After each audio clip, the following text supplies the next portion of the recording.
Welcome back, everybody, to Cartoon Conversations. Your host, Elliot Katch and Jordan Stein here, the lovely duo that will never stop, no matter how many times the IRS will tell us to. Giving you play-by-play back and whatnot for cartoons over the ages. Currently, we're doing Justice League Unlimited. Yes. Good one. Way to go on that intro, Elliot. Oh, thanks, man. I don't know why I did the...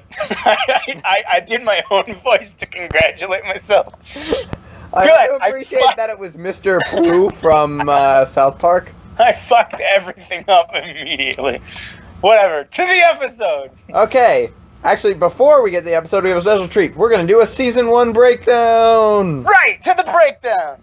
Yay. You can't see me waving my arms in celebration, but it is a very exciting wave. To the breakdown. Okay. That sounds like violence. So, Elliot, what are your thoughts on Season 1? Season 1 was fantastic. I felt like it had a really strong start and introduced a lot of good characters. Season 1 also had a lot of really great action, some good moments of character development that I feel like we didn't really see in the first series, not season. And it also introduced a shit ton of fantastic characters that unfortunately didn't really get much screen time, but still had wonderful episodes of their own. That's my breakdown. Do you want to go like episode by episode? I was just thinking, like what's your favorite moment, least favorite moment? I can't even like think about that, man. I can't even think about that. I feel like some of my favorite episodes came from The Return, where the Ivo's android comes into play, because you got a lot of really crazy philosophical stuff going down in that episode that you don't see in like a kid show. You see it a lot more nowadays because like kid shows are getting a little bit more deep with stuff like Adventure Time and Steven Universe and things like that. Yeah. And this one you just had like, oh crap, what am I? I want to know, why would I even exist? And all that crazy shit going on. You're right. In 2005, this was pretty groundbreaking stuff to have a thoughtful kid show. Before that, I mean, I liked the cartoons I grew up with, but they were a little bit... Yeah, bang, when bang, the boom. most thoughtful instance in Ed, Edd n Eddy was them trying to break reality to buy more Jawbreakers. Pretty much. Some good shit right there. Man, that stuff is great. But, let's see. I think my favorite part of the whole season... Yes. ...was probably Shiera just trying to find herself. Oh, God, that was a good one, yeah. It was also another really interesting episode. I loved the character. I loved how Aquaman came in and tried to make her angry. And Dr. Fate had this just, no matter what, I will support you attitude. Yeah. And how he played so well with his wife. That is a great example of positive role models in cartoons. Seriously, Dr. Fate and his wife, what a beautiful, loving relationship. When I grow up, I want to be just like Dr. Fate.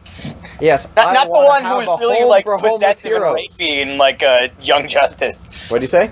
I said I don't want to be the one that's in Young Justice, though. That guy's a little... Oh my god, yeah, that's terrifying. He's freaking out. Totally different, but I love both characters. Oh, yeah, definitely. It's fun how you can do such different things with characters. Yeah. I kind of wish this show were made today. Because if you gave this show the rope they gave Young Justice... The rope? Well, Young Justice could do whatever they wanted. They had a rope. Because you watch the first episode of Young Justice and you're like, what? Yeah. Like, this is not what television is. I'm confused. But then if you sit through Young Justice to the end of the season, everything fits together perfectly. Right. And you see all these brilliant things that they were laying down from the first episode on. Laying down the smack. And this show is very much a mid-2000s show, where TV was less serialized. It's a lot more individual episodes. Even their plot episodes have to have a sort of monster of the week. They're constrained in ways Young Justice wasn't. But their story is just as ambitious. It's just they have to tell it in far fewer episodes, and they have to make their show more kid-friendly, which Young Justice was not constrained by.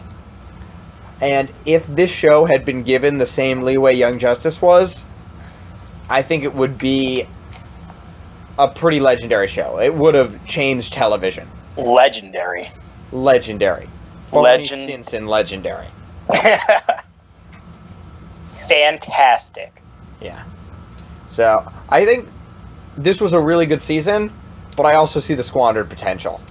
And it's a shame it's never going to really live up to its full potential, but I'm so glad we got what we did. What do you mean it won't live up to its full potential? Like, Well, why not? This Cadmus arc is my favorite arc. The one that happens next? In all of superhero-dom, comics, movies, shows.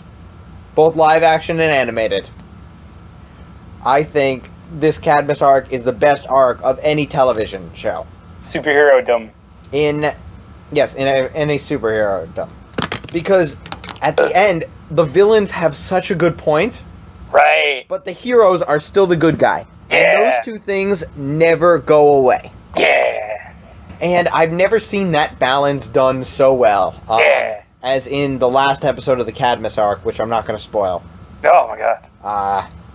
Where Superman addresses the crowd. Why would you even do something like that, Jim? That is the perfect moment of television for me, and it's going to be so disappointing when I get there and it's not as good. But I absolutely love it. So I wish every episode could be like that instead of having to do filler, but we get what we get. Right. And can't deny it was a pretty darn good season. I loved all these new things. Yeah, this is a sort of show that makes you run to Wikipedia. It makes you run to Wikipedia? Yeah, to look up all these heroes. Like, did you know who El Diablo was? Or, You're right, Jordan. I did not know who El Diablo was. Like, I kind of knew who Jonah Hex was before, but not really. El Diablo, what was it? The red guy who appears in the background a bunch of times, whose name I forgot. The Crimson Avenger. Like the red guy who appears a bunch of times. Right, Jordan. There was a guy who appeared a bunch of times. I do believe his name was Superman. And Star and Stripe. These are cool heroes. Shining Knight. I had no idea who these people were. Shining Knight. Right. No, I remember Shining Knight. He was like one of the first crazy dudes. Who ends up having a kind of awesome bromance with Vigilante. Yeah! He was always there when Vigilante was there. They're friends. They're buddies. Which is weird because they're almost complete opposites. I know, that's what makes it great. They complete each other. They complete each other. Start writing your fan fiction now. Oh my god, yes. So, you have anything else to say, Elliot? Sklibbity dip. Rubbed up in a strip. Wise words. You want Yes. to introduce our big question? I would love to introduce the big question if it is the same question that the one that I was talking about before. It is. Okay.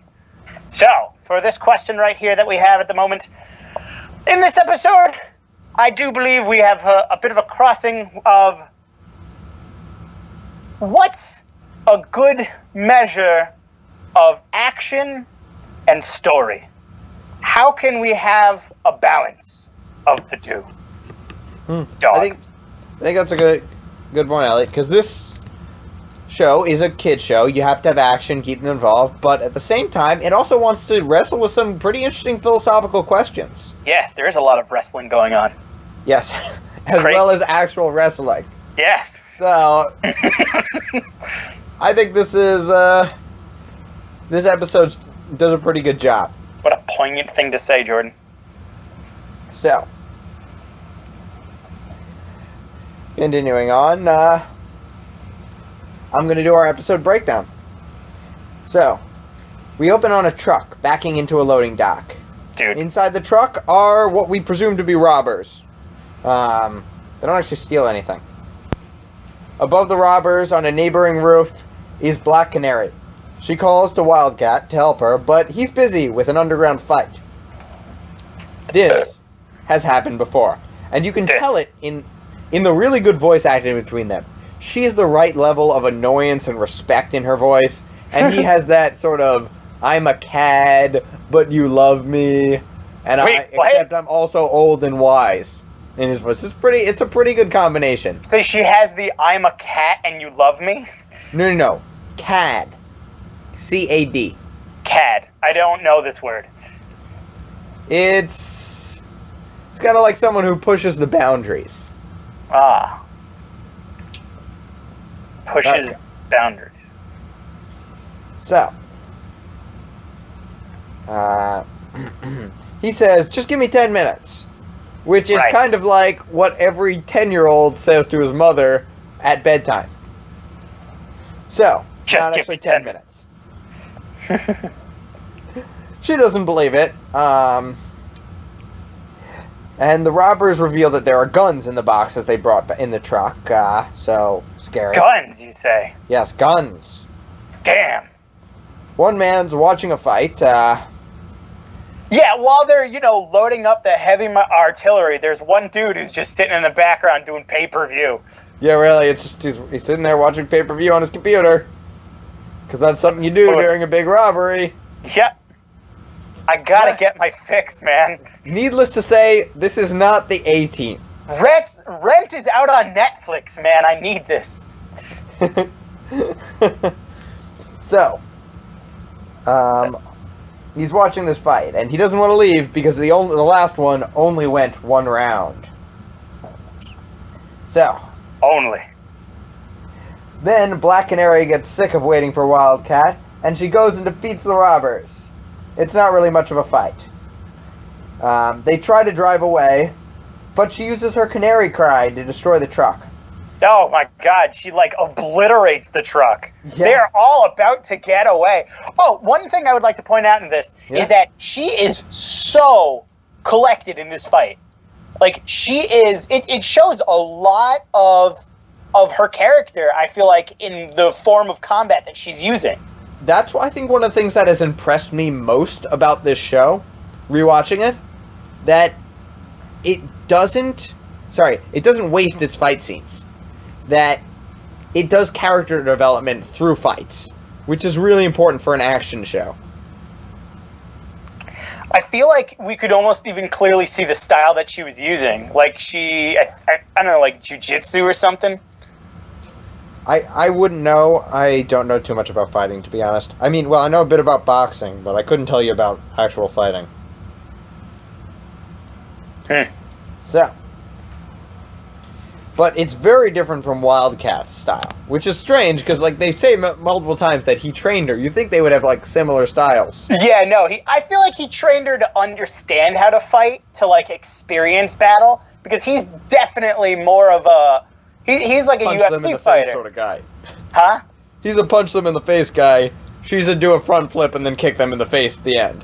Right, he was a very puncher-in-the-face guy. Well, he was a boxer. Yeah, no, he was a boxer, definitely. So, and it shows in his fighting style, and she's very much not a boxer. Well, I feel like she had a bit of boxing in her, but she seemed more of having an actual style, maybe even jujitsu or something like that. Something. You're probably right. She's probably combined a couple styles. Yeah, no, she used a lot of grapples, so I don't know. I feel like there was some grappling there to be had. Yeah. Okay. So, she uses her canary cry to destroy the truck. After defeating the robbers, she looks at the screen and sees that Wildcat is fighting in the underground brawls, and she is shocked. Ah, that is a disgusted face. She is disgusted. You can see the hurt. So, now we hit credits. Do do do do do do do do. Oh my god. Have you noticed that the credits have stuck to images in season 2? What do you mean? Well, it used to show bits from the episode that we were going to watch, They've stuck the landing? but now it's the same credits every episode. So, we discussed that earlier, and I didn't realize that it changed. So, we come out of our credits onto the watchtower. Green Arrow is punching a heavy bag. Black Canary comes in, stands in the doorway, kind of flirts with him. Congratulates him for selling Queen Industries for $3 billion. Yeah, right? So, what Batman calls walking around money. Yes! It's pocket money to Batman. I love that. So, then she asks him if he wants to spar. The animation here is just fantastic. It really, it plays up their flirtation very well, even if the voice acting could be a bit more flirty. So, she loses easily the first and second time, but she's actually hustling him because she needs his help. I was wondering about that. I'd totally forgotten the scene, but I was like, she's no way this weak and like being completely overpowered. What I love about the scene is they showed her kick ass. By like fuckstick over here. So you knew she was hustling. Yeah, you knew she was capable of it, definitely. And because if you're a DC, if they'd started with the scene, if you're a DC fan, you knew that Black Canary could kick Green Arrow's ass from here to Timbuktu and back. Nice. Timbuktu. Good one. Yes. She can do that. But if this is your introduction to Black Canary, for a lot of people it would be, they thought that through and they're like, okay, we need to show that she can fight. Right. So that played well, and that kind of explains that opening scene. Because the opening scene isn't really useful. You could do that a lot quicker if you're assuming people know Black Canary. But I think the way they did it is really good for the audience they have. Oh my god, excuse me. That's where we get into the balance between story and action. Because that additional action actually somewhat hurts the story, but it's worth doing, I think. Because it helps things be explained. Alright. So she proposes the wager that he helps her if he doesn't. Sorry, if she can get out of a hold. And then we just cut to him flying across the room. I don't know. Right. I don't know how that was involved in her getting out of a hold, which generally just involves you stepping away from the person. But kind of awesome. She just gets like he just gets pub stomped, and it was great. Yeah, it was so funny. And Green Arrow actually takes it pretty well. He takes the whole humiliating defeat thing with some charm. With some nice grace. Yeah. He just got like completely thrown over. It was nuts. And it was, oh my god, I like that. It I love how we just cut to her standing over him and she just goes, "I'll drive." Yeah, right. I just love. Yeah, he just got like fucking. Oh my god, that was a crit. He got crit pretty much. Yeah. Regardless, rolled a 20. You know. They rolled a 20. Yeah. So, out on the highway, because I guess they went down in a javelin, then out on the went to her motorcycle, then went to the highway, and then started explaining it.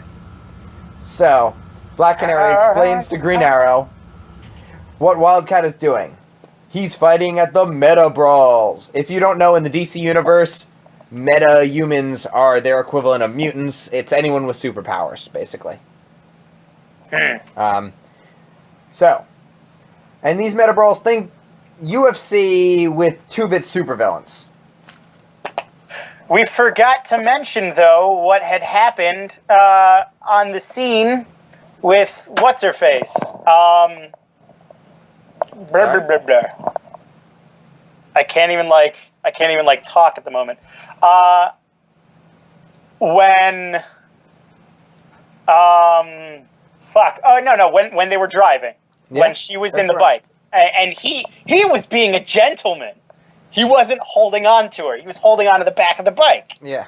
Of the motorcycle. And she goes, "You know you can hold on to me." Yeah. And that was like, wow, you know, he's such a little fuck. He's like such a pervert. So you'd think he would try and do that as soon as he could. You think the hand would be reaching some places she doesn't want it, considering Green Lantern's track record. Yeah. But he's shown that when the time comes, like when he mentored Supergirl in Fearful Symmetry, right. that he can be serious. Also, the guy who wrote this episode, Robert Goodman, also wrote Fearful Symmetry. Yes. So I think Hawk and this Dove. writer just writes Green Lantern as a bit less perverted uncle and a bit more Boy Scout, which I'm okay with. I really like his Green Arrow. He's very self-possessed, very confident. Yeah, sort of like oddly understanding things that are going on. He's wise. He's wise. I wouldn't say he's that. No, I would say it. Like, when they were having a conversation and she was talking about Wildcat, like, affectionately, he took his hands off because he almost knew that, you know, she was taken, sort of. Yeah. I feel like those were the implications that were happening there. He was like, damn it, she's already, you know, she's already I didn't notice that. I was wondering why. Because in my mind, I know the ending. Wildcat is an old man. Young women don't date old men. Well, that I would disagree that is not with. a true statement. But Yeah. Black Canary is above dating someone of Wildcat's age, in my opinion. I don't know. I feel like Black Canary is probably one of those people that doesn't give a shit. I don't know, because here's the thing. Wildcat's pretty old.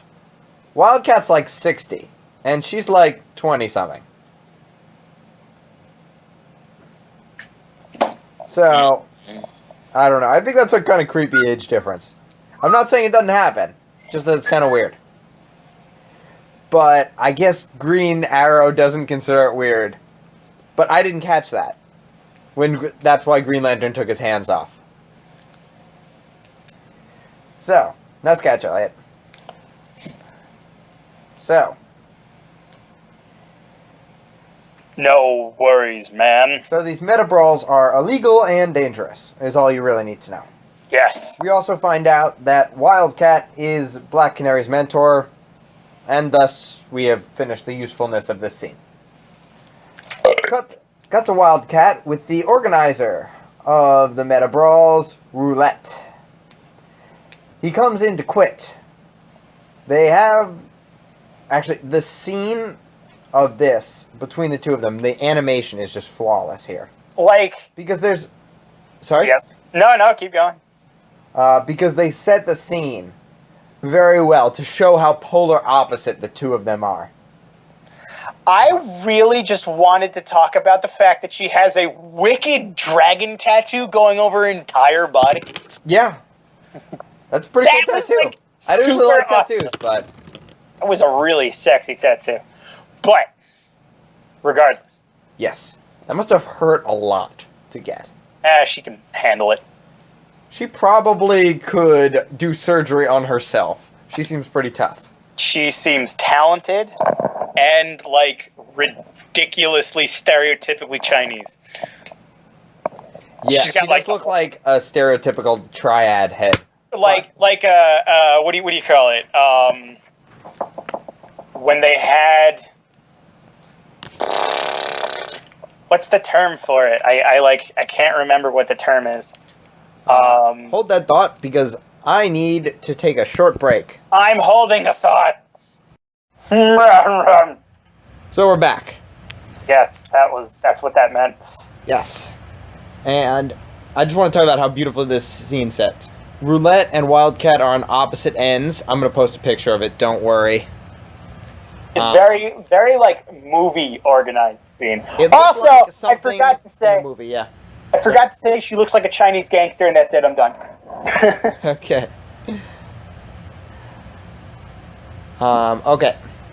So, they come in. There's a lamp in one corner of the room, and it puts Wildcat in the light, and Roulette in the darkness. In the light.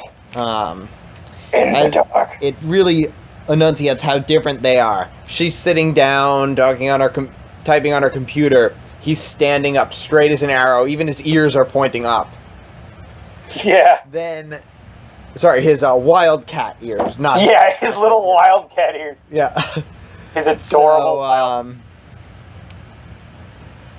So they're doing that, and he's in blue and she's in red, and it's a pretty amazing contrast. So, can't wait till you guys see that. But at the same time, I love how the voice acting shows how deep down they're really not that different. That, I don't know, at least to me, I can imagine a world where Wildcat is a supervillain. If he wound up on the wrong side, maybe if he had a worse start out. You know, I can't remember what his I think it was just that he was a boxer, right? I think he was just a boxer who was so good at boxing that he's like, you know what? I'm gonna fight crime now because This is my I'm job. so good at boxing. I'm bored of fighting boxers. I'm gonna fight villains. I'm pretty sure that was his backstory. Like maybe if it was just skewed ever so slightly, That where he started fighting in the underground before he started fighting in the major leagues. yeah, I Maybe think he would have started fighting against heroes instead of villains. Yeah, I think Wildcat just kind of likes fighting. Yeah. More than he likes superheroing. Being a hero. And he has lots of really attractive qualities. Yeah, he's you super know, good looking. how he really is a mentor to many of the leagues, how he is a father figure to Black Canary. Dude. These are good things about him. But At the I end, also I feel feel that like- they're at his deepest core not his character. In- His in deepest the- core is the boxer. In the end, I feel like we can clearly see, though, he has a sense of morality, so... He I don't know how definitely much I lands would- on the side of the angels. What? I said he definitely lands on the side of the angels. Oh. I've never heard that term before. Which means they're a good guy. So, they do that. And then Roulette just pulls this brilliant voodoo on him. You know, it's pretty standard Oh, yeah. sniving villain sort of stuff, you know. I respect Well- your decision. It was. I but- liked it because it wasn't immediately like, oh, you know, the league probably sees you as because you're so old and all that crap. Like she actually, they kind of thought about what she would say before she, you know, played him like a fiddle. Yeah, she plays him like a fiddle. Basically, the point she hits is Justice Fiddle League thing. doesn't need you, but you're wanted here. Yeah, this is where you're truly alive. You're really good at this. You shouldn't stop. And I've got an awesome fight for you. Yeah. So those are her 3 points, and she hits on them just brilliantly. And Some sick shit's about to go down. You should let it happen. yeah, so she kind of hits him where he's weakest. In his pride hole. And at the end of the scene, it's fantastic. Where previously the ears on his Wildcat suit had stood up and made him look strong, they kind of wilt by the Yeah, end and make him yeah. look weak. He goes, "Meow," you know, like a little dog, little puppy thing. Yeah. That's exactly what that noise means. Meow.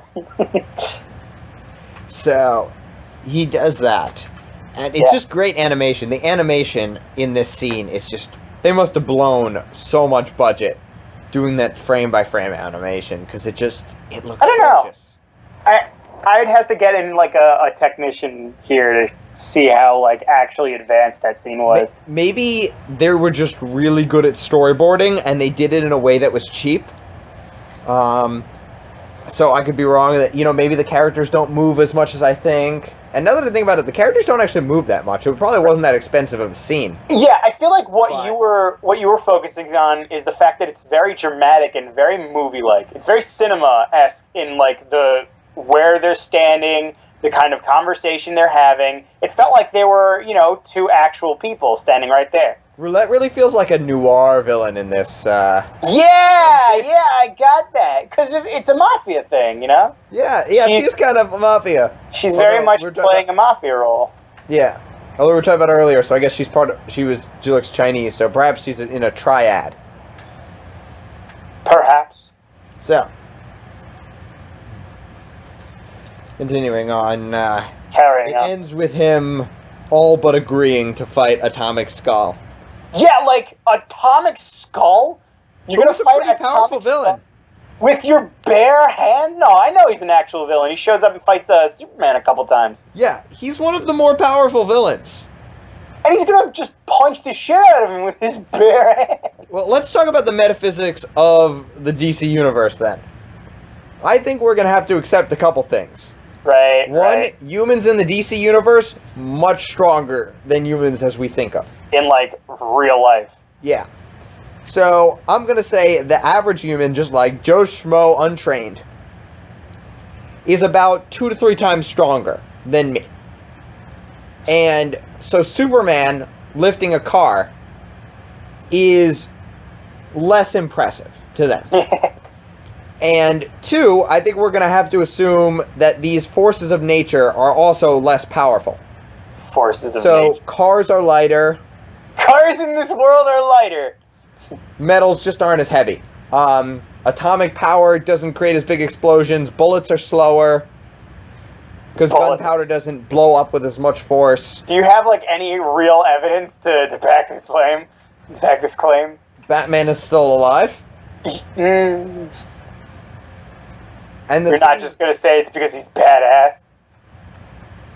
Because he's No, Batman. I think for the metaphysics of this, sorry, not the metaphysics, the physics of this to work, people like Wildcat and Batman, if I'm going to believe they have no powers, I have to accept that the average human is much stronger and the forces of nature are weaker. Because doesn't Atomic Skull punch with the power of atomic energy? Yeah, but Wildcat's clearly punching with the power of, like, a bunch of really pissed off cats. And I'd say that's a lot, Jordan. That's clearly, there's a lot going on in those fists of his. Well, it's true no one holds a grudge like a cat. But an elephant never forgets. What if you could harness the power of one of those motherfuckers? Yes, he should have Dear renamed Christ. himself Wild Elephant, but... Yeah. The continuing wild on. wild elephant man. But continuing on. Wild Elephant Man would make a fantastic t-shirt. Wild elephant man. His weakness is mice. Yeah. So, He gains his strength much like Birdman through the sun, except it's peanuts. yes. Birdman! Or I elephant. loved those cartoons when I'm a kid, and I will not rewatch them because I know they're terrible. Oh my god.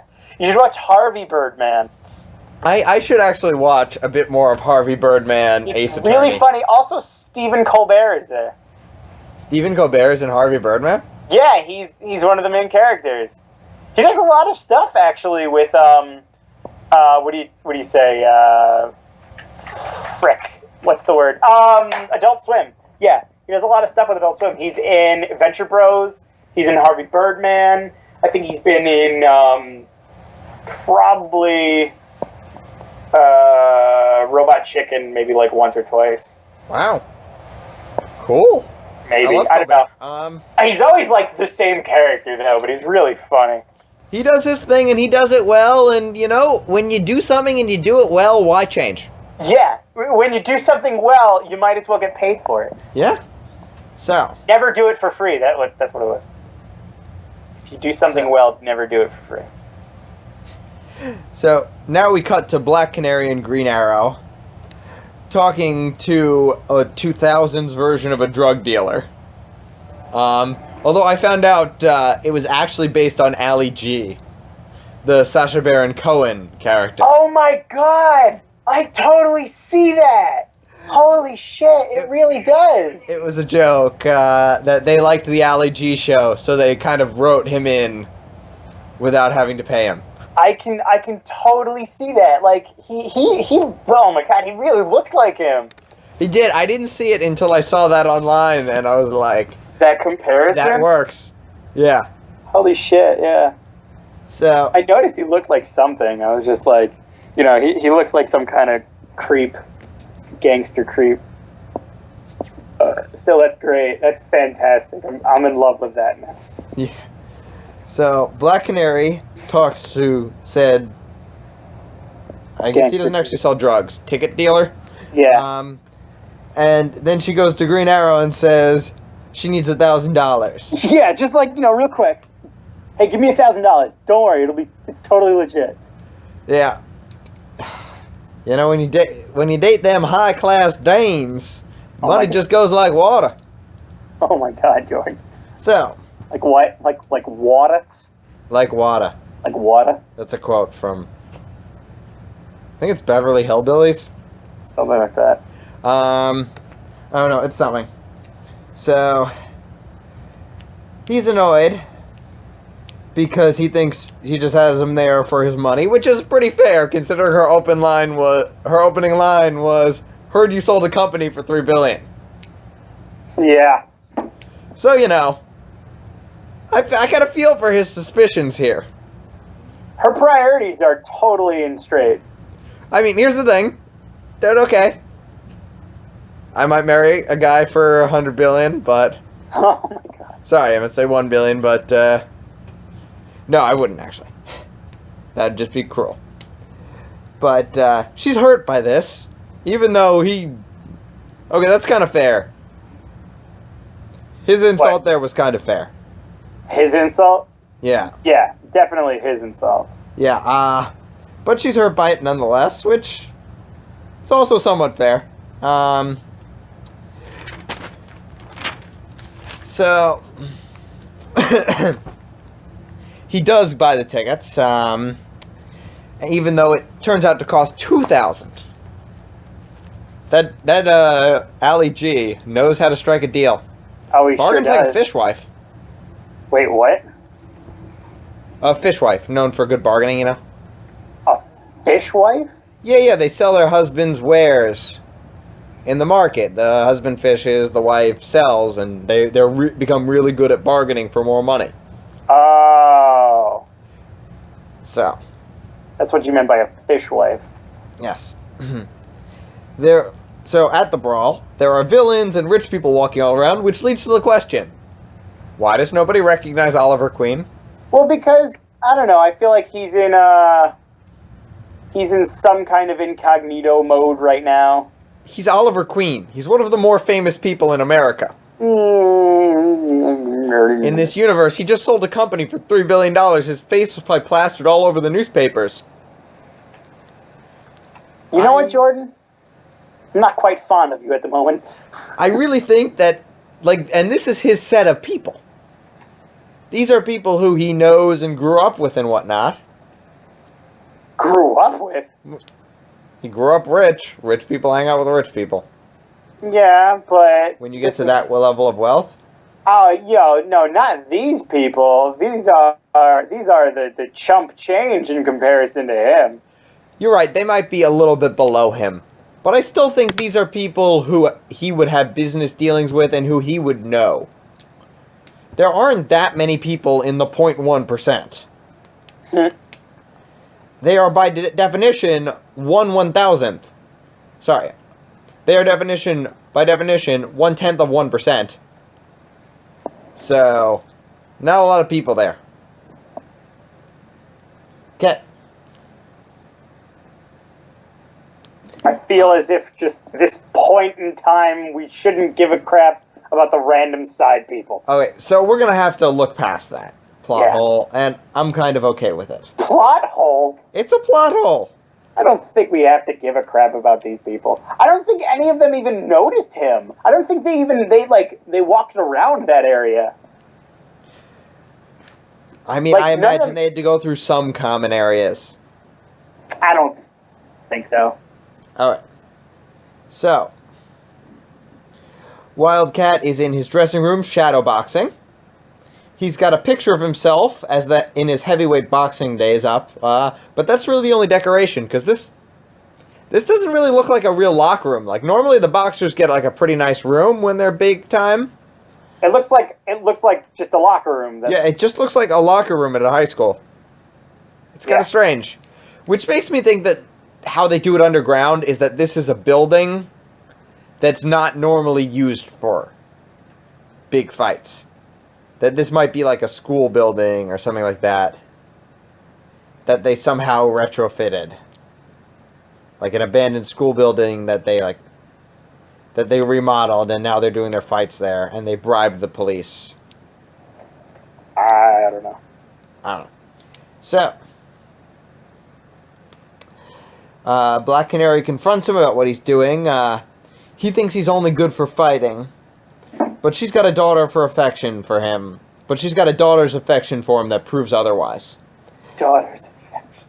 It's really sweet. That look she gives him. Another just fantastic animation moment is just the unconditional love of a daughter. Right. She looks up to him, very much like his teacher, which then in comparison could end up becoming something like a father. Yeah. He really is a father to her. Okay. If we knew maybe a little bit more about the backstory, maybe, who knows? Could be a This father. episode needed a flashback of I feel young like Black really Canary. what we should have done is have an episode before about Wildcat. Like, show a little bit. He didn't even have to be, like, the main character. Just at least half of the episode he was there. So we understand his character. We understand who he is. Yeah, you're right. We definitely need what more we- Wildcat. Yeah. But I think That this way- is the that only way it episode would've he been- gets a speaking role in. It would have been actually somewhat, surprising when we find out that he's fighting. Yeah, I think you're right. I think it would have been cool if maybe once or twice, like, you showed Supergirl training with him, like, because Supergirl's our go-to young, still learning superhero. Yeah, she's like... It'd be good if, like, Superman Harmony. said, "How's your training with Wildcat going?" Yeah. Or something Or- like that. But this is an episodic television show. We were talking about earlier about how they didn't have the rope Young Justice did to do a serialized show. The rope. Yeah. How ominous. The freedom Dude, I want rope. to do it. But Yeah. I That's what get you. so, but it is what it is. That's what you get with episodic television. So, Black Canary tries to get him to quit, Yes, and smoking. there's this really weird addiction metaphor. This is Shit. the second beat in it. I the can first quit one- anytime I want to. Yeah, the first one is him with roulette. With him trying to quit the first time and failing. The second time, this is our reinforcing beat, Right. where he is lying to himself, which further compounds the point. Yeah. Um, Where he really truly believes that he's in control. he really truly believes he's in control, but that brilliant scene with roulette earlier shows who's truly in control. That and what was it? It's he believes that he's doing good too, because he's only beating up people that deserve it. Remember. Those are those lies you tell yourself. And Yep. this show, especially this episode, does a fantastic job making the characters confront the lies they tell themselves and giving them a rich enough, beautiful enough characterization that you can see their lies and see them get over those lies. See those lies. Like another episode Robert Goodman wrote, Hawk and Dove, where Wonder Woman has to confront her own lies about herself and has to deal with her own violent tendencies and in fact defeats the villain by overcoming them. Yeah, that's where I feel like there was a very big connection between that episode and this. Yeah, I think In you're the right. fact that it was very methodical, where it's more of like an emotional kind of enemy at the moment. Yeah, this is more in the Wake the Dead, Hawk and Dove mode than in the Once and Future King storytelling mode. You're right.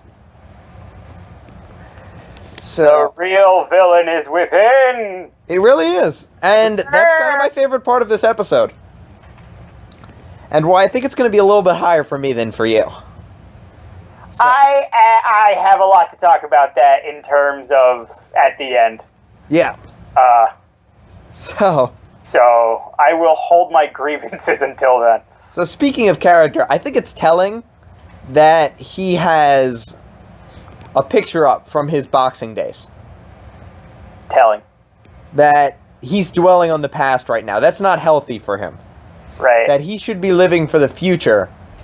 He's still a brilliant fighter. He's still needed. Yeah, he's a teacher. But all he sees is, I was once greater. Right. I was the top of the world when I was a boxing champ. Whereas, if I'm remembering his backstory correctly, he got bored of boxing because he was too good at it. That those days weren't so great. They were kind of, Because, yeah, he won a lot. But who was he winning against? I'm pretty sure he was beating the shit out of regular people instead of, I don't know, like skulls on fire. Yeah. Like, if Muhammad Ali only fought Jordan Stein and Elliot Catch, wouldn't be that he'd great have of a another career. thing coming. Oh my god, I get my What makes his career great is that he fought Joe Frazier. So, Joe Frazier. Rumble in the Jungle and all that. Yeah, I know. So, That's what made him so great. Instead of like beating the shit out of two, skinny Jewish stupid boys. Jewish kids from two stupid Jewish white kids who've never been in a fight before. Yeah. I've been in a couple scraps. I've got my main style of fighting, which is literally lunge at them and hope to God. Let's not talk about my fight history. I'm Okay. gonna tackle you, and if I miss, well, then there it is. Okay. That's my form of fighting. So, he thinks he's only good for fighting, but no, he's got loads. yeah, but he's actually got loads. This is not a happy man. I would not say he's a very happy man. Yeah, so he says that he's getting older and the Justice League is giving him less and less real work, which is, I think, a very telling phrase because it implies that teaching isn't real work. That what he's doing, which I would argue is more important than what Superman is doing. I wanted to point out, I don't believe that it was really a matter of him not believing in the work he was doing. I feel like it was just because of the nature of what was going on. He couldn't really, per se, be a part of a lot of it.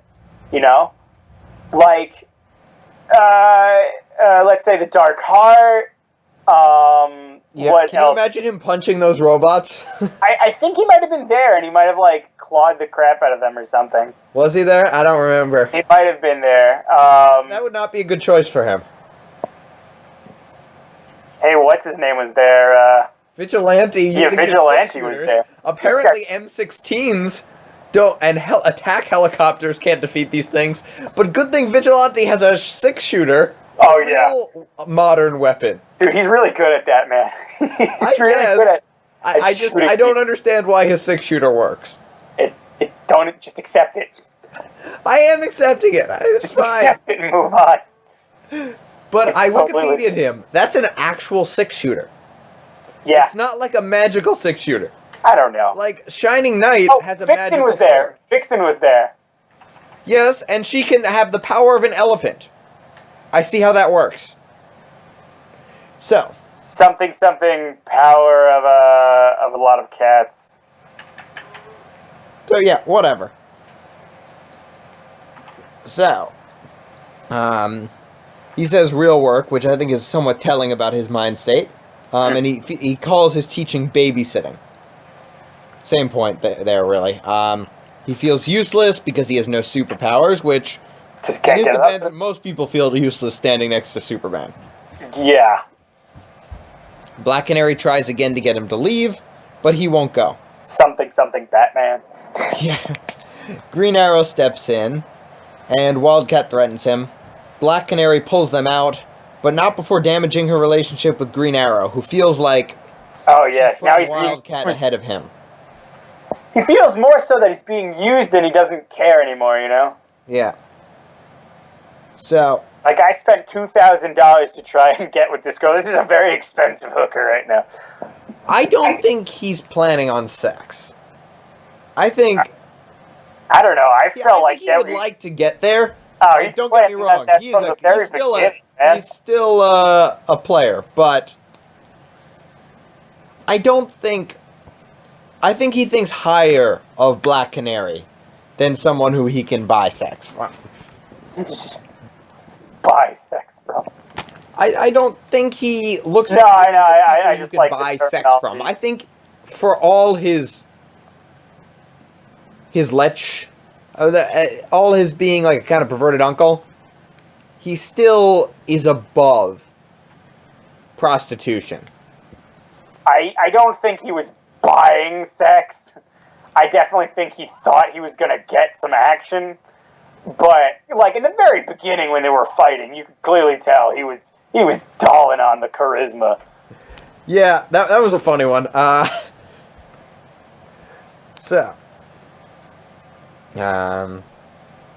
In the hallway, Green Arrow confronts her about using him. He thinks that Wildcat and Black Canary are a couple. Yes. She responds that he's a father to her, and how he taught her the ropes and looked after her when she was just starting out, and we really need a flashback. He's Oh a my father. god, Wildcat sexy mentoring father. a young Black Canary would have been such a good flashback.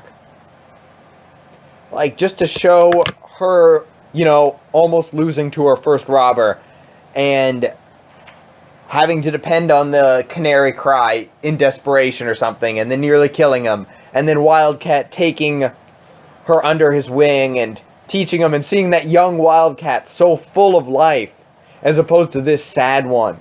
So Would have been such a good scene, and it would have been 2 minutes long. Not even. Not even. Maybe even like 30 seconds. him just like beating up someone with her. Yeah.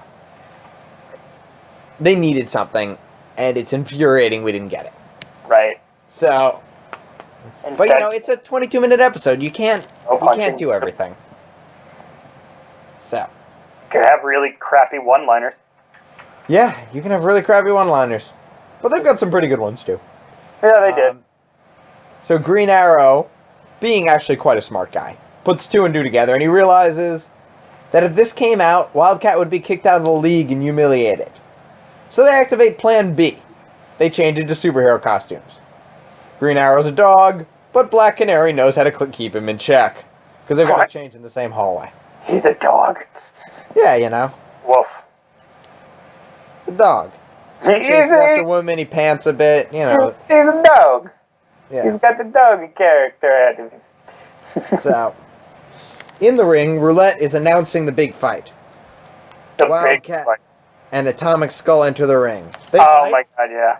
It's pretty even. It's not like at all even. I mean, like at first, kind of. At first, it's kind of even, and then Wildcat just completely takes control of the fight. Oh my god, he just starts beating the shit out. And you see, like, the fire in his hands, like the atomic energy, Yeah. and he just doesn't give a shit. He is just kicking the crap out Oh of my Atomic god, Skull. you could, like, see debris flying off of Atomic fucking Skull's head. His skull is breaking apart. It is terrifying. It's some serious ferocity. Yeah, You can see where he gets the name Wildcat. yeah. So, Green Arrow and Not like, Wild Badger. yeah, Green Arrow and Black Canary then stop the fight by stopping Wildcat from killing Atomic Skull. Yeah, from finishing him off. He would have regretted it. I don't know, man. They then fight the guards as the supervillains who are in the area join up and attack Black Canary. They come menacingly towards her, and she preps her canary cry, but Green Arrow traps them all under a net. Yes. The one thing that all these supervillains cannot do against, which is the net. It's their kryptonite. It's their fucking kryptonite. So, God damn it. and she throws him just a thankful glance. It's nice. It's a nice moment. That's where the chemistry works. It does. Sometimes it works in this episode really well. Sometimes it doesn't. It works there. When it's the animation showing it, it works fantastically. When it's the voice acting, it feels a bit wooden. Wouldn't. Is that what you kind of got from the Black Canary, Green Arrow, relationship here? I feel like there were times, where it was really bare bones and super basic. Like, nothing was really happening, and I didn't really care about them talking about each other. But the absolute worst of it had to have been Roulette. It was just, she was just awful later on. I don't mind Roulette so much. Early, she was great, but like then she would have these really stupid fucking lines. We'll get to that. Oh my god. So, they get ready to fight side by side. The supervillains escape the net and approach menacingly. Roar. Atomic Skull is apparently well again. Yeah, he's like not on the brink of death. So, he perhaps might not have been quite as near death as we thought in the fight. I know, he's like already named Atomic Skull, so it's probably some kind of healing factor. Yeah, maybe. I don't know, like inkling showing that he's already dead, maybe. What does he think? Where does he think? Well, most people think with their brain, but he's a skull. He doesn't have one of those. I couldn't tell you, man. I never thought about that before, but maybe he thinks with his heart. Like, how does he see? I think that's a big one. How does he do anything? Yeah. Maybe. All of these are good questions. So, I think we can sail by the the physics, of how Atomic Skull functions. And continue on. We can just ignore this. In a great line, Green Arrow says, "Do you think we can take them?" And Black Canary just replies, "No." Yeah! She could hit them all with a sonic scream, but she says that if she does, they'll all die. And she doesn't kill, so... Yeah. So good on you. Yeah, good for her. Good on you, babe. So then Wildcat comes in and tries to stop it. We get a view of a man choosing between two worlds. Oh my god, that scene was so sad. Like, I actually felt really sad when he just didn't, he refused. Yeah, he should. This is his lowest point. Right. He pretty much at that point, they say, you know, like, you gotta choose. It's us or them. And he's like, you know, I'm sorry. Yeah. This is where he's gone too far. This is where you know he's too deep and he can't control it and the addiction is bad. I can't control it. So... I can't control it. Yeah, he can't. So, ooh, sorry about that. Okay. Oh, that's Dark Phoenix. Never mind. The betrayal is heart-wrenching. And the animation on it is fantastic. Once again, because the animation in this episode is just amazing. I don't know why, but it's particularly good. So. I don't see it, but I believe you. Okay. So, Black Canary is an idea, though. She proposes to Roulette that she fights Wildcat. Roulette loves the idea over Wildcat's objections. She thinks it's an amazing idea. Yes. With which she claims to the audience. Yeah, this is the worst line of the episode. I swear to crap, like, she's supposed to be an entertainer. And so, when they are met, when she goes, like, I have these two Justice League fighters, how am I gonna pitch this line? She says, two good guys fighting each other, and one of them's her. Okay, and one of them's her, I think is a good line. I think that fits the character of Roulette. Disagree. I think that line is like, if you've seen the Aaron Sorkin show, The Newsroom, when the executive producer talks to Sloane for the first time and says, I want you to do an economics piece every night on the news. And she goes, why me? I can think of more qualified people. And she goes, yeah, but they don't have your legs. I think it's in the same vein as she goes, I'm not sexist that way, but I'm willing to play to the lowest common denominator to do something. And Roulette is always willing to play to the lowest common denominator. I would completely disagree because of the fact that I'm trying to point out that it's just she is supposed to be like an entertainer. She's supposed to be someone that can talk up a situation. Instead, she sounds like a third grader pointing things out. Okay, the good guys part of that line is hideous. We're going to have to admit that. Fighting here or whatever she says, and one of them's her. Instead of like, we have the glorious Black Canary, we have the sensual Black Canary. What do we get? And one of them's her. Well, they couldn't say anything that had to do with sex appeal and get it past the censors. But they wanted to do the sex appeal line because it didn't make sense without doing it.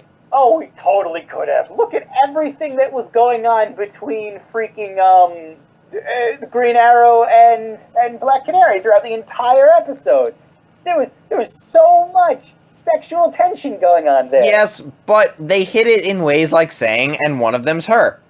I think that is pretty emblematic of how they've dealt with sex in this show. I would completely disagree. I think that part of the line was fine. Yeah. That, and one of them's her. And then the guy drops his monocle because she's so attractive. Yeah, the guy drops his monocle. He is completely, he just can't even. I work in a glasses shop, and I'm still not sure what the purpose of a monocle is. It's a fancy thing. I don't know. I mean, it's just, why don't you just wear glasses? The thing is, Jordan, it could be one of those high society sayings where they're so rich they don't need full glasses. You know, people do that shit. That's true. It might be the same point as pince nez. So, pince nez? I'm not sure I'm pronouncing it right. I've only ever written the word. But they're the glasses that have no temples. They pinch your nose. And they hold on there and you can see through them. They're pretty cool. How I see it is, it's like, what do you call it? The foot binding in China, where the wealthiest, like aristocrats would terribly bind their daughters' feet. They would like destroy their feet. Because they had so much money, they could make it so that their daughters didn't have to do anything. Yeah, God, that was horrible. Can't believe they did that. Yeah, it kind of fucking sucked. Yeah, I don't want to think about foot binding again. Ugh. Yep. Ooh. Okay. So, moving on from that. Can we call that the worst line of Justice League? Yeah, I would very much say that was the worst, absolute, most abysmal line I've ever heard. Okay, moving on from that abysmal line. We go to Wildcat's locker room, who is refusing to fight. I refuse to fight. So, he's refusing to fight, and Roulette is talking him. Finally, she shows her power over him. And says, fight or I'll make sure you never get to again. And such is his addiction, he gives in. He has to. He's just gotta do it. In the other dressing room, Green Arrow is plotting their escape. But Black Canary is planning to fight. Green Arrow is surprised because he thought she was acting. He's also annoyed because he thinks she was just using him for the money still. But it turns out that all of this that Green Lantern said was actually part of a plan. Yes. As she comes over to prove that she's interested in him. Look into my eyes, he says. I love when he said that. That was so good. She also has like the little, puppy dog eyes at the moment. Yeah. And it's like, look into my eyes. And she comes over and is like, I will tell you how much of this plan I have, that I love Wildcat, and I love you as a respectable individual, and you're my friend. And he's like, yeah, okay. And just like sprays in her face. Sprays in her face and she passes out. Yep. But I love it because every time we were advancing the plot, it was Black Canary tricks Green Arrow. Yeah. And now we just reversed that. Yep. And now Green Lantern played Black Canary. Sorry, not Green Lantern. Green Arrow played Black Canary. Like a fiddle. Like a fiddle. Those two will have the most manipulative children ever. They're Their totally children will be able to out-manipulate Batman. good. Oh my god. Because all they will see is their parents constantly scheming Back and forth. back and forth. So, it's Nakagas. Roulette comes in angry, but Green Arrow says, "Don't worry, you'll still get your main event." Yes. He has a plan. In the ring, Roulette announces the change, and Wildcat is flustered. These tiny steps have taken him to a place he doesn't want to be, but he's trapped and doesn't know how to get out.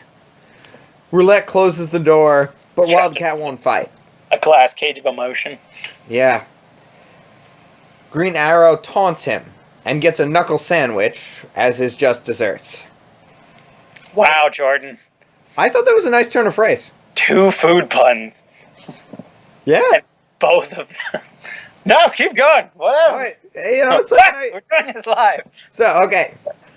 In the locker room, Black Canary wakes up as Green Arrow gets his ass kicked. Yeah, he's literally getting the shit beaten out of him. And Black Canary instantly knows what he did, and I think she's kind of touched by it, but at the same time, really angry at his stupidity. I know what you did.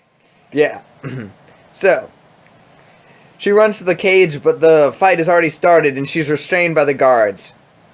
Green Arrow taunts Wildcat and gets beat up further. On the ground, Wildcat continues to beat up Green Arrow, just like he did, Yes. just like he did Atomic Skull.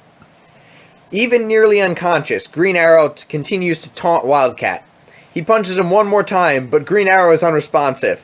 He checks his pulse, but there's Check his nothing pulse. there. He checks his pulse again, but there's nothing. And now everyone around him realizes what happens, and there's And they go silence. nuts. And I then love they that. just go nuts. They go ape shit. They're like, holy crap, he just killed a dude. Dude, that's awesome, right? Like, oh my god. We just watched murder happen, and you guys are happy about that? Yeah, that's Don't a think pretty Jesus- fucked up crowd. Yeah, y'all need Jesus. Yeah. Yeah, go to, like, church and Yeah, stay there for a long time. y'all need Hashem. Yeah. So. Okay. Oh, So. that was weird. He checks the pulse and there's nothing. Black Canary breaks free and goes to Green Arrow. In her anger, she punches and threatens Wildcat. Yep. Roulette comes in excited. In her eyes are the pure joy of violence and profit. But Wildcat is done. She's like, oh man, a dude's been killed. Let's go make money off of this somehow. He walks away, and the way she says it implies that no one's ever died in Meta Brawl before. I feel like no one's ever died from one of the heroes. I That's feel like, possible, but I think that no one has ever died. but from the way what she they says. explained the Meta Brawl in the beginning, remember when they were saying, it's the rules are you fight until one person can't get back up. I feel like that's a way for them to say, not like specifically say until one of them dies. I think that they meant just death in general, because the people fighting here are supervillains. They don't die. Like, the Joker got tossed in acid. He didn't die. Lex Luthor's been impaled by everything and been in 1,001 blown up suits. He's still alive. I don't think 1001. I don't think supervillains really die. 1,001 impalements. Yeah. So, Black Canary, so he walks away unable to bear what he did. Black Canary stays with the body, distraught. She berates him, and then is She touched is and dis- cries as she kisses Green Arrow on the cheek. Which was like, no one's gonna fix what happened here. Like, you don't imagine they would take the body away. I don't It's- think Black Canary let them take the body away. I think Black Canary is like, no, I'm going to You take don't care of think this. He was a she member would of the take Justice the body League. away? What? You don't think she would take the body away? and I think put she it some- needed to finish her immediate mourning before she could take the body away. I don't think it was that long. It doesn't take that long to clear a stadium, just like 10, 15 minutes. Yeah, but like, It wasn't I a very don't know. big stadium. You know, we're not talking about 20,000 people here. We're talking about like 2. Eh, So, he then wakes up and shows her that this was actually all part of his plan to put himself in stasis so Wildcat could see what it was like to kill. She grasps what he was doing instantly, and this is actually a moment of great chemistry between them, that they bounce off each other when he's explaining it, and she gets exactly what he's saying. This is the part where the Black Canary and Green Arrow really worked for me. Wildcat comes back in and thanks Green Arrow for making him see what was right. See the light! Yeah. Black Canary and Wildcat lift Green Arrow off the ground, and it's really sweet. They each have one shoulder, and they start walking away. But Roulette confronts them. Says Wildcat will be back. He will fight it again. I'll be back. Black Canary says, yeah, but not here. And destroys the stadium. Which is just fantastic. Oh, yeah, no, she just, like, erupts. And I loved it. Everything about it was great. So, in the Watchtower, Wildcat and Black Canary are talking, and Wildcat is saying he's done with the meta brawl. He's totally done. Yeah. I believe that, just like this is my last cigarette. Yeah, right. I don't know. And if you believe that, I've got some land I'd like to sell you. Oh, come on. Once you go about almost killing a guy, it's a scary thing. No, you can. I just think they've been playing this addiction metaphor the whole time. I don't believe he wouldn't go back without help. So, the voice acting, there's a hint of he can't stop.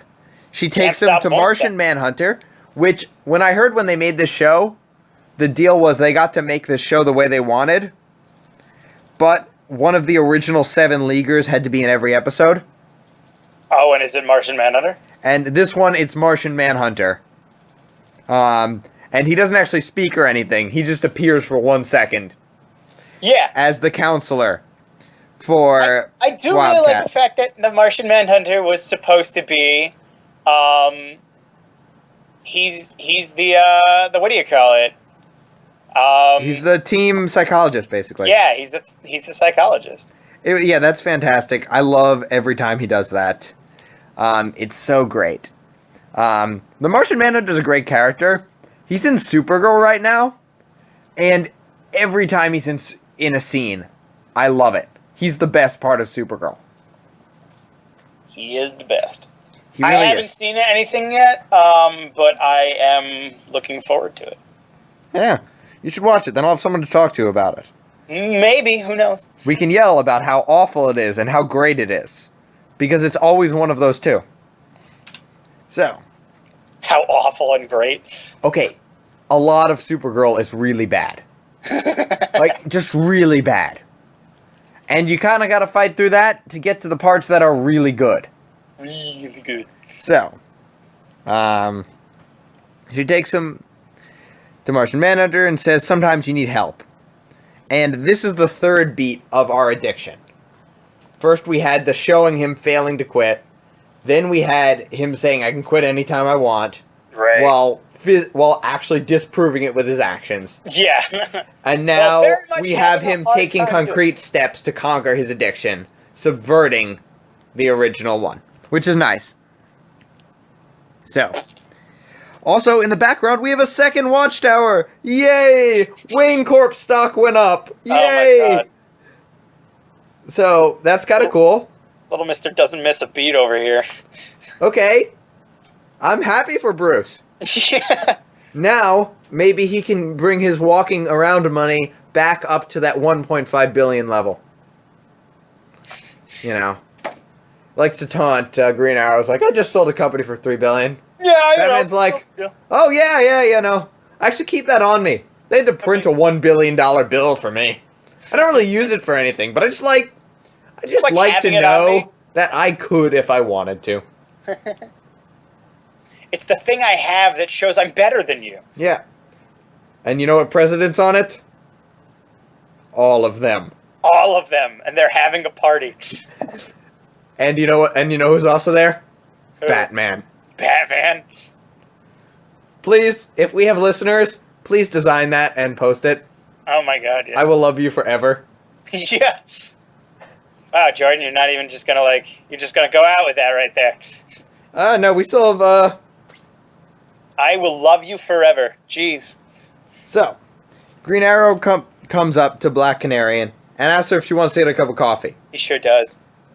She says yes, and then he limps away and says, "Good, you're paying." Yeah, I love that. And then we close on her being shocked and then smiling as she goes to follow him. Yeah, you're paying. It was just so fucking good. Oh my god. I'm pretty sure he was waiting for that the entire episode to make her pay for something. He 100% planned that. When I imagine he started coming up with that plan when he paid the $2,000 for the tickets. That he was like, oh, when I ask her out on that second date, I am going to nail her with this line. I'm going to nail her with expenses. Yeah. I am gonna fuck her wallet. Is that it? Is that it, Jordan? Yeah, so closing thoughts. What do you think how do you think this story does on the story versus action front? I feel like... First, actually, what do you think the story of this episode is? The story is a lot about... it's like a coming of age, in my opinion. Yeah? Well, the thing is, we have a clear contender for we're seeing one of the older titans, which was, well, not like a titan, but one of the older heroes, which is Wildcat, and we're getting a grand experience as to his life and what he fucking used to do and what he does now, and we're seeing how heroes grow, and that's like a good part of the story, but. The thing that I had a problem with is that, there really wasn't much story here. It was just a lot of beating the crap out of people. Yeah, It was there was a lot of action here, but I feel like they did a good job using the action to do character development. And I feel like the real story here wasn't Wildcat getting... I mean, that was part of the story. Wildcat getting trapped somewhere. I think the real story, though, is the lies we tell ourselves. I can come over this. Just one more. These are the things we tell ourselves that just aren't true. But we continue to tell them to ourselves because it's easier than admitting the truth. And this story is about a man who has good people around him. Who makes sure that he has to look at that truth even when it's unpleasant. And in that, I think it actually does a pretty good job balancing story and action. I think this episode is really a lot like Wake the Dead, which is the Shayera Comes Back episode. Shayera! Yes. In the words of one great Green Lantern, Shayera. As he just mumble screams her name. Yeah. Shayera. Oh, he's got it bad. Yeah. So. And he's going out with Vixen, seriously. Which... Yeah, she's also a great character, so... Yeah, she is a cool character. He's got some pretty good choices ahead of him, basically. It's a good place to be. Love triangle. And Batman continues to do nothing. Yeah. Yeah, Come he's on, missing man. out on a good opportunity there. Get on that. Also, You need to hit everything that's a part of. Yeah. Also, I think this is...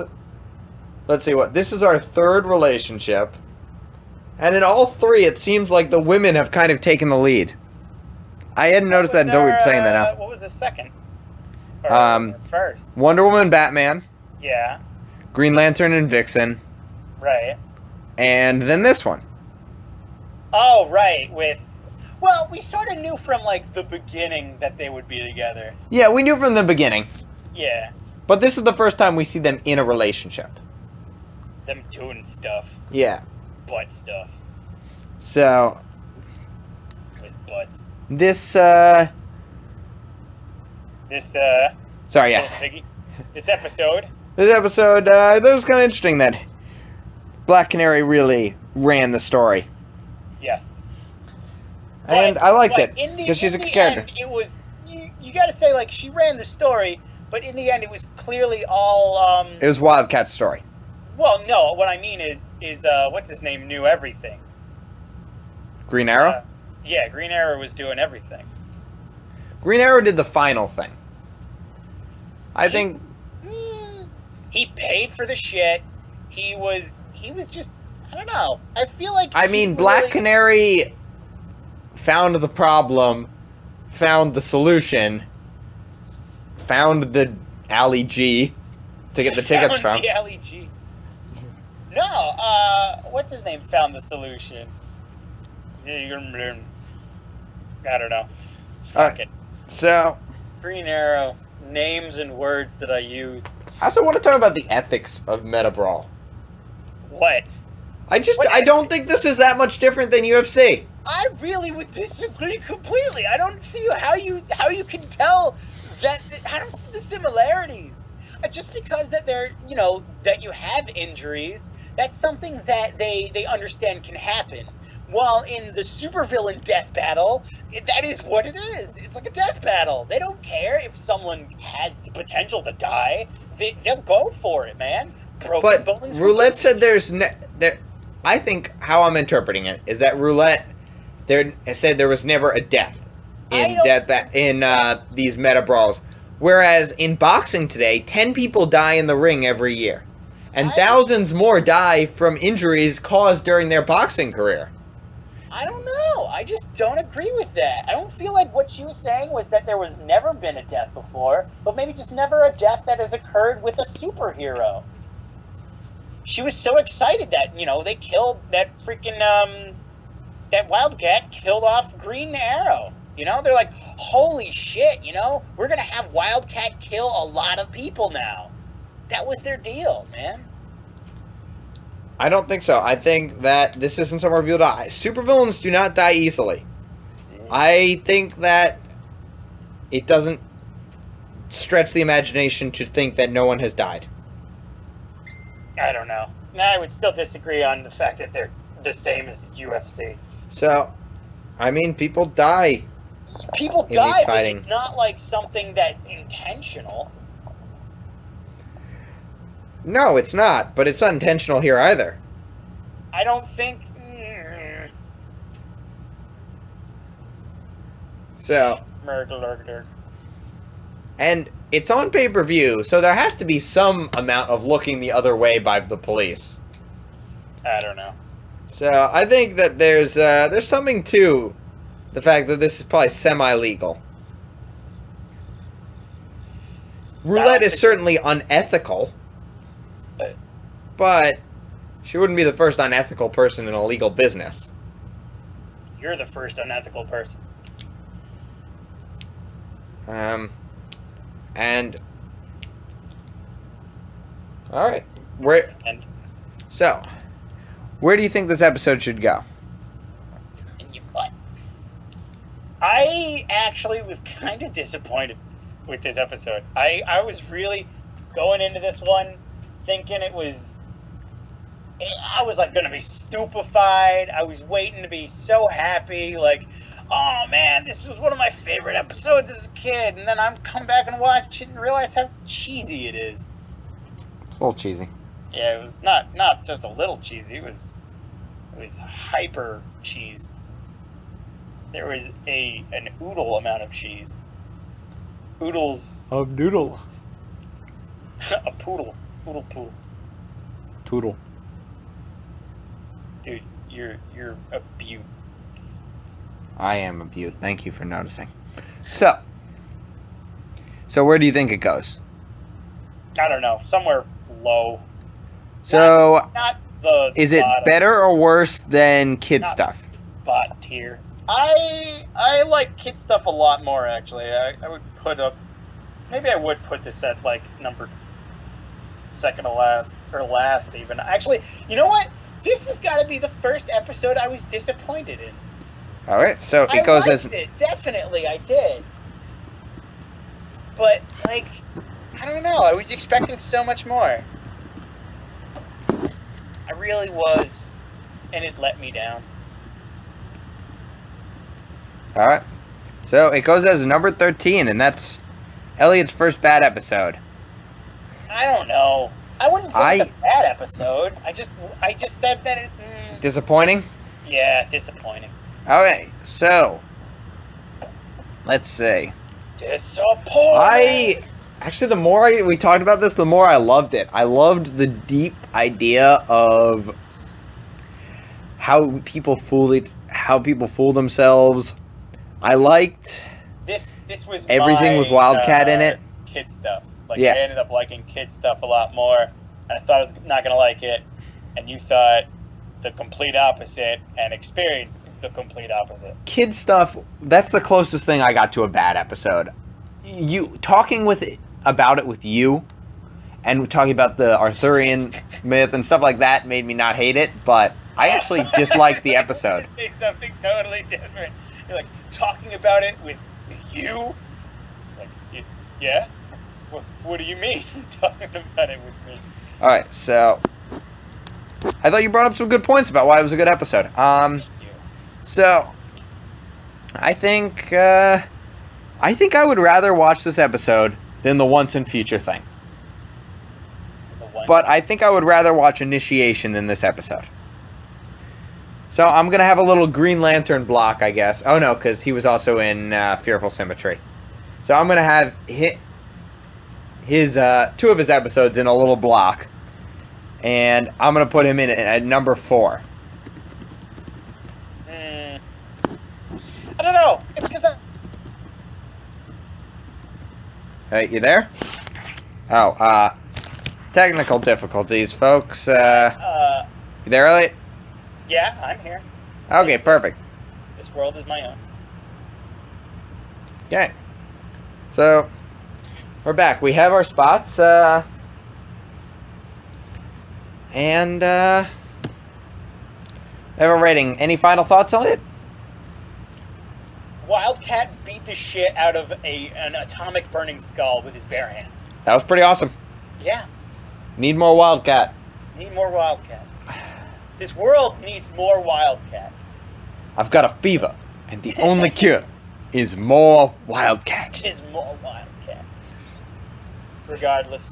So, I think we should say one more thing about mentors in the DCU. There isn't so much about it here, but I just love how the DCU at this point had this beautiful history to it. That, it's this hero trained this hero, who trained this hero, who trained this hero, who was Batman. Who was Batman? And Who in the end Batman was still Batman. is part of this chain of heroes that stretches for 100 years. Right. And before Batman in Gotham, there was Alan Scott Green Lantern. Accumulated knowledge of it all. And before that, and before The Flash, Wally West was Barry Allen. And before Barry Allen was Jay Garrett. And it has this history to it, and I love that. And I think that's what makes DC so cool. I haven't read the New 52, but I heard they took that out, and that would make me very sad if they did. So sad. Yeah. Oh well. This is really what makes DC so great. These are the days. The days of our lives. Unreal. Any last words, Elliot? Stay fantastic. Always follow your dreams. Reach for the stars. And if it both excites you and terrifies you at the same time, do it anyway. Cool. Good Stretch. closing words.